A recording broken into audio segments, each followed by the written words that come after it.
I really needed a job. I needed an income, and I had no training, having married right out of high school. Couldn't do anything except take care of children. And so I thought the store came up for sale, and I thought this would be something I could do. And my family, then the youngest one was 9 years old, so comparatively grown up as families go. But I went to the banks, and I went to the savings and loan, and I went every place trying to borrow the money to do this. My family was dead and gone, so there was no help coming from them. So finally, I went to George Fox, and he signed a note with me, which was a pretty big note, and that's how I started out. And then he also would go to the bank with me and helped me out there.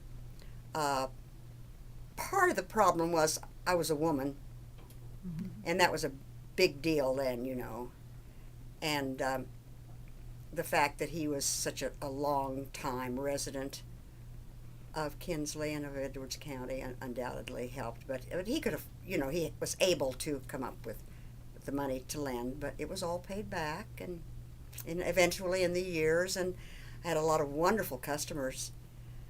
And I just learned the hard way. I didn't go to school to learn merchandising or anything, but I came from a family of, my grandmother was a businesswoman, and I think that probably set an example for me. And we had everything when we bought it.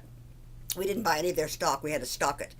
But there was everything. There was ladies' shoes and undies and nighties and girdles and corsets and dresses and coats and hats and children's wear and a baby department and all kinds of notions, threads, needles, buttons, everything, fabric. That was a big thing then, a big fabric department and patterns and everything for the sewer. And locally we had a very kind of progressive sewing instructor in school, so that was good for everybody. And still a lot of ladies still sewed then.